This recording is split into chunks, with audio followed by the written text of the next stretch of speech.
unregulated by Congress, merges the United States, Mexico, and Canada into one entity, erasing all borders. It's called the North American Union, and you might want to ask yourself why you've never heard of this. In fact, there is only one mainstream reporter who has actually heard of and has had the courage to cover this issue. The Bush administration's open borders policy and its decision to ignore the enforcement of this country's immigration laws is part of a broader agenda.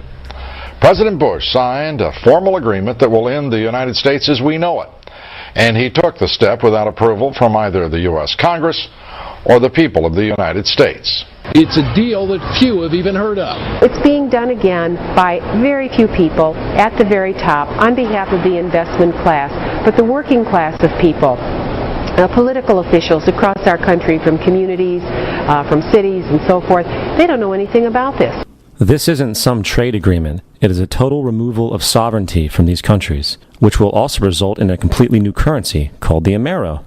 Fall. Apart from that, I think one thing people who are dollar-based need to focus on is the Amero. That's the one thing that nobody's talking about that I think is going to have a big impact on everybody's life in Canada, the U.S., and Mexico. The Amero is the proposed new currency for the North American community, which is being developed right now between Canada, the U.S., and Mexico to make a borderless community, much like the EU, and the dollar, Canadian dollar, U.S. dollar, and the Mexican peso replaced by the Amero. By default of this agreement, the American Constitution will eventually be obsolete. You would think that a situation like this would be on the cover of every major newspaper. That is until you realize that the people who are behind this movement are the same people behind the mainstream media, and you are not told what you're not supposed to know. The North American Union is the same concept as the European Union, the African Union, and the soon-to-be Asian Union, and the same people are behind all of them. And, when the time is right, the North American Union, the European Union, the African Union, and the Asian Union will be merged together, forming the final stages of a plan these men have been working on for over 60 years. A one-world government.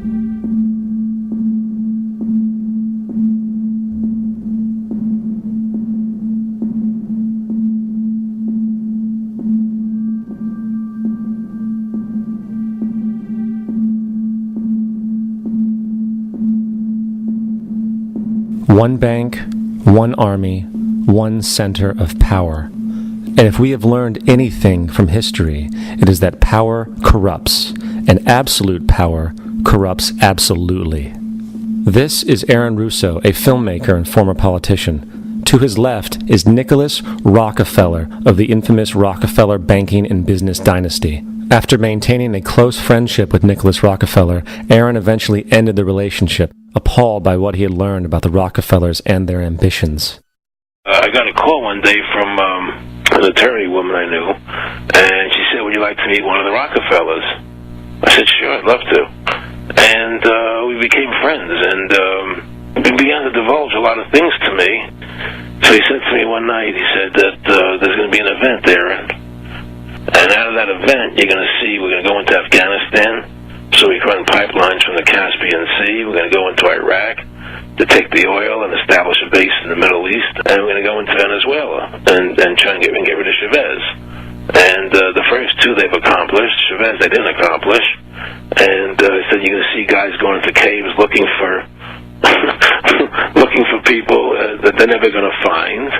You know, he was laughing about the fact that you have this war on terror. There's no real enemy. He's talking about how by having this war on terror, you can never win it because it's an eternal war, and so you can always keep taking people's liberties away.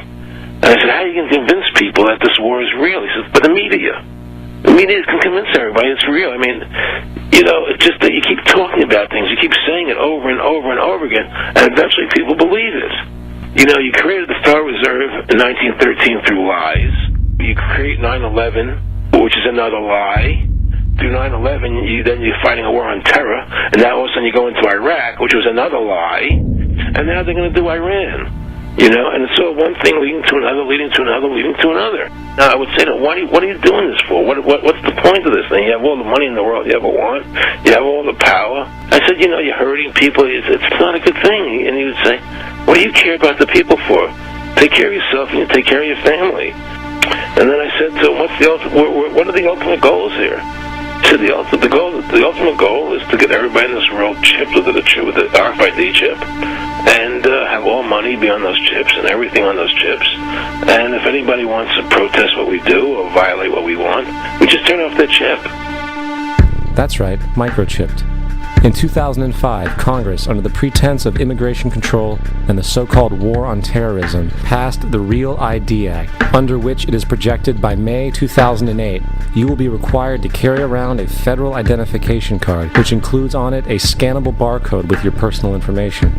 However, this barcode is only an intermediary step before the card is equipped with a VeriChip RFID tracking module, which will use radio frequencies to track your every move on the planet. If this sounds foreign to you, please note that the RFID tracking chip is already in all new American passports. And the final step is the implanted chip, which many people have already been manipulated into accepting under different pretenses. We have a Florida family who are really pioneers in a brave new world. They have volunteered to be the first ever to have microchip identification devices implanted into their body. After 9/11, I was really concerned with the security of my family. I wouldn't mind having something planted permanently in my arm that would identify me. In the end, everybody will be locked into a monitored control grid where every single action you perform is documented. And if you get out of line, they can just turn off your chip, for at that point in time, every single aspect of society will revolve around interactions with the chips. This is the picture that is painted for the future if you open your eyes to see it. A centralized one-world economy where everyone's moves and everyone's transactions are tracked and monitored, all rights removed. The most incredible aspect of all, these totalitarian elements will not be forced upon the people. The people will demand them. For the social manipulation of society through the generation of fear and division has completely detached humans from their sense of power and reality. A process which has been going on for centuries, if not millennia. Religion, patriotism, race, wealth, class, and every other form of arbitrary, separatist identification and thus conceit has served to create a controlled population, utterly malleable in the hands of the few. Divide and conquer is the motto, and as long as people continue to see themselves as separate from everything else, they lend themselves to being completely enslaved. The men behind the curtain know this, and they also know that if people ever realize the truth of their relationship to nature and the truth of their personal power, the entire manufactured zeitgeist they prey upon will collapse like a house of cards.